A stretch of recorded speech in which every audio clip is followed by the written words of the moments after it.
I wish him the best at the coach thing.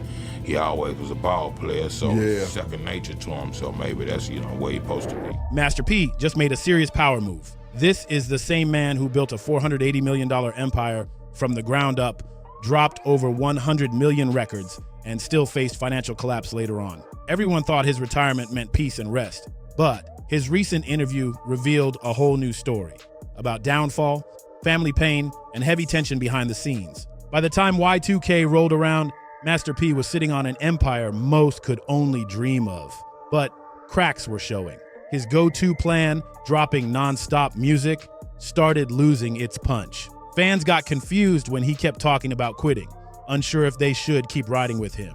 The mix between that street edge and his family-friendly image, like promoting his son Lil Romeo, had people questioning what direction he was really going.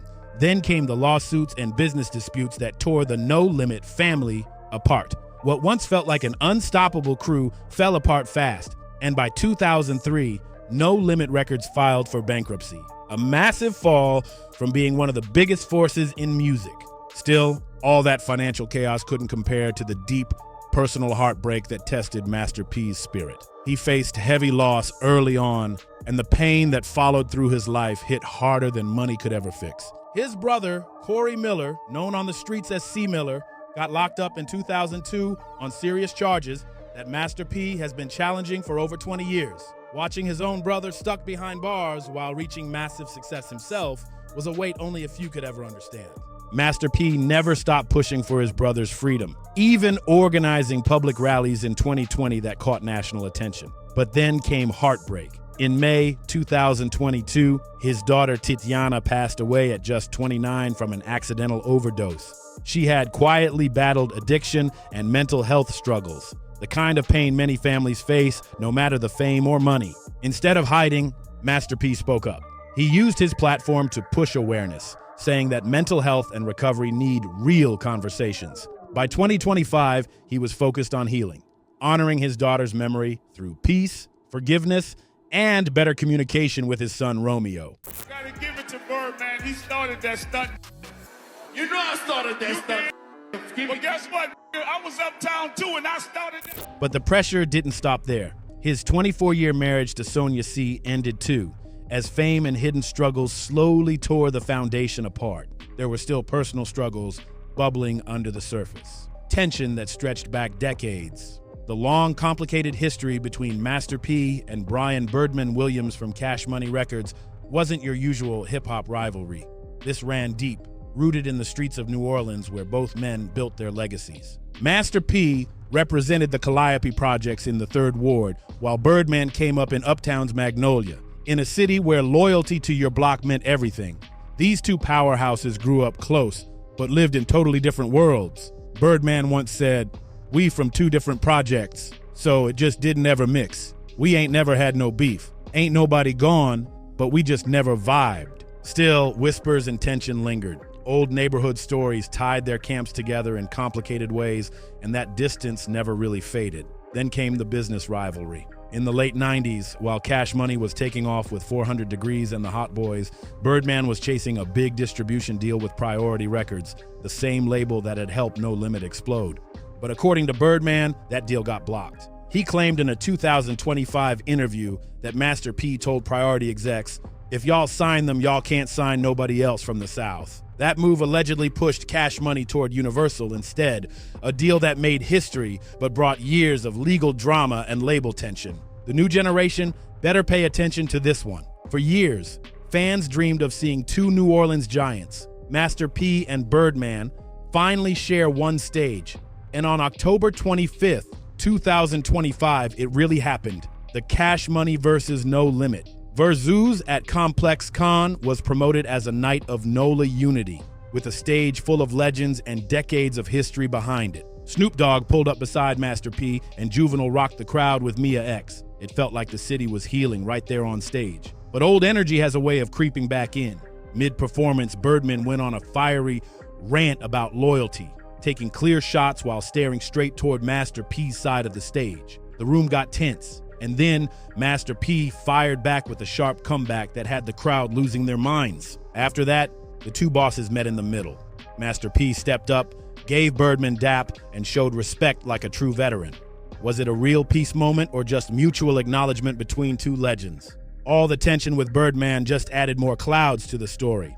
Through bankruptcy, family heartbreak, and years of regional rivalry, Master P never stopped hustling. Perfect. So I'm bro, Yeah. like right there watching y'all, and I heard him, and then when you came out after the song ended and said it, I thought to myself, because I could see the crowd go bout it. They went crazy. Even when No Limit started to crumble, he was already plotting the next big move. In 2005, he teamed up with his son Romeo to launch Gooder Music. Then came No Limit Forever in 2010. He branched out heavy, acting in movies like Foolish, producing the sitcom Romeo from 2003 to 2006, and later stepping into the sports world, coaching and mentoring young hoopers like DeMar DeRozan.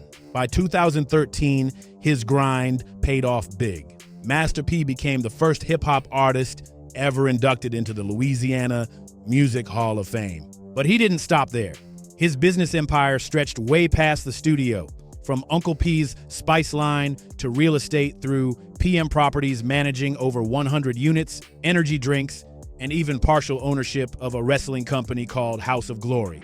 Then, in 2021, Lincoln University honored him with an honorary doctorate, proving that street smarts and book smarts can live in the same mind. By 2025, the question wasn't, can Master P survive? It was, what's next? On July 6th, 2025, at the Essence Festival of Culture in New Orleans, he hit the stage for what he called his final performance, a farewell, after nearly 4 decades in the game. The event turned into a full No Limit reunion, with Silk the Shocker, Drew Hill, and Carrie Hilson lighting up the crowd in one unforgettable night. When asked why he was stepping back, Master P kept it honest. I'm growing to another level. There's a lot of negativity in hip-hop, and people don't want to focus on the positive.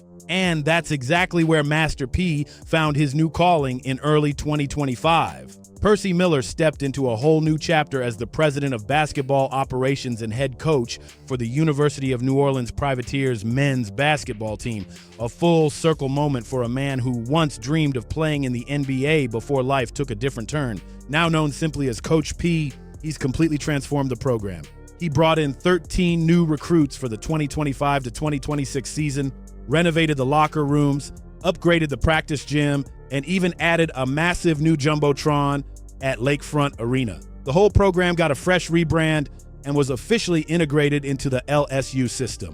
But for Master P, it's about more than just winning games. He's focused on mentorship, leadership, and life lessons beyond the court, posting Bible verses in the locker room and teaching players how to handle real-world challenges. He knows what it means to struggle and rise, and that experience is what gives him the power to guide these young men towards success. Their first exhibition game in October 2025 pulled big names like Shaquille O'Neal and Mike Bibby to the stands, the start of a whole new era for New Orleans basketball. But Master P's vision stretches further.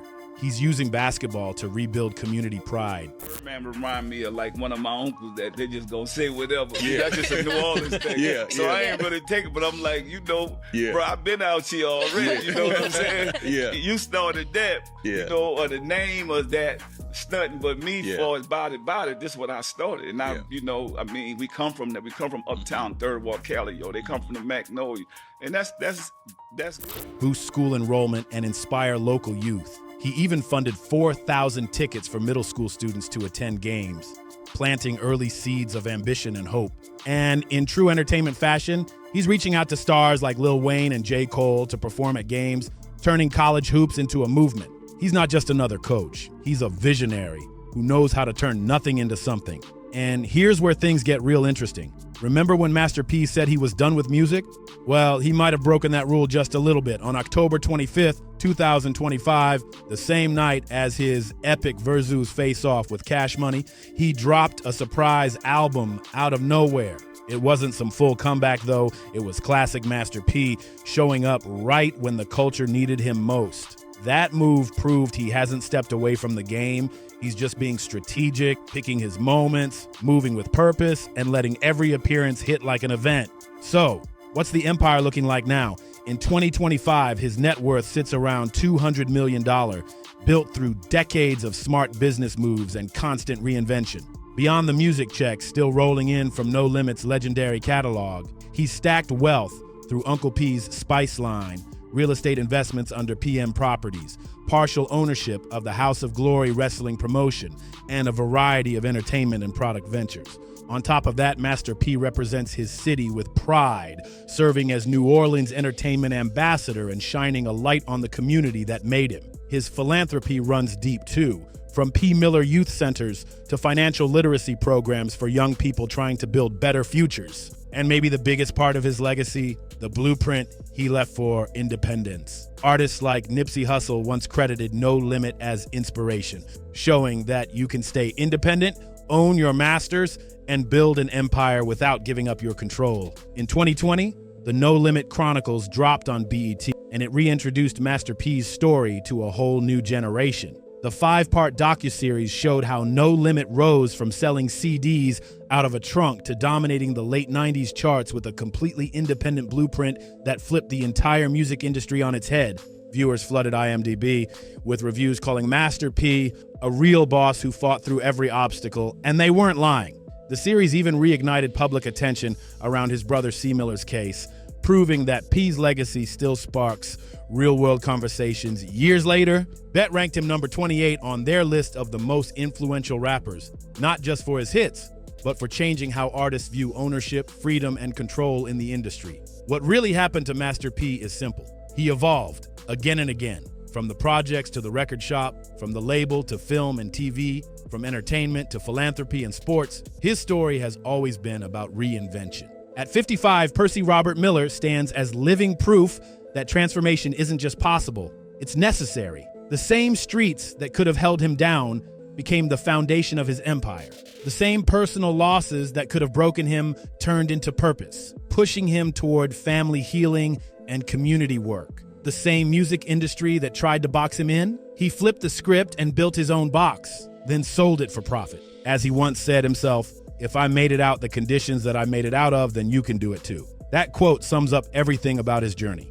Real resilience, real hustle, and real evolution. Percy Robert Miller was born on April 29, 1970, in New Orleans' Calliope Projects, a place known for being one of the toughest spots in the city. Poverty wasn't just present there, it was everywhere. Growing up with his grandmother after his parents split, young Percy learned early that survival wasn't promised. If you wanted something, you had to grind for it. Actually, I didn't know it till late. Yeah. At the end of the day, to each his own. Maybe he had a point to where, he felt like he did enough. And I remember this in the beginning, it's actually like the second retirement. I think he retired semi after the last done in the beginning. Yeah. And came back. So you never know what's going on with people personally and what's the reason for the season. Yeah. So, it is what it is. Salute P, I always did from the gate. Percy Miller hit several schools across New Orleans, Augustine, Booker T. Washington, and Warren Easton, soaking up the city's culture, struggles, and dreams that would later shape his entire movement. But he wasn't just a product of his block. The man had serious game on the court, too. He briefly played college basketball at the University of Houston before switching things up and transferring to Merritt College in Oakland to study business administration. And that decision changed everything. While most up-and-coming rappers were chasing studio time, Master P was studying how the business worked, learning about money, ownership, and how to turn hustle into a full-blown operation. Then in 1989, life hit him hard. His grandfather passed away, and from a legal settlement, Percy received $10,000. Now, most young guys might have spent that kind of money fast, on cars, clothes, or quick thrills, but not P. He saw something different in that check. He saw opportunity. Instead of spending it, he flipped it, opening his first record store in Richmond, California. That little shop became the foundation for what would grow into one of the most legendary independent empires in music history. He wasn't just selling tapes. He was studying what people wanted, building connections, and learning how to move smart in business and in the streets. But the universe wasn't done testing him. In 1990, tragedy struck again when he lost his brother Kevin, a moment that shook him to the core. That pain became fuel, driving him to break free from the cycle around him.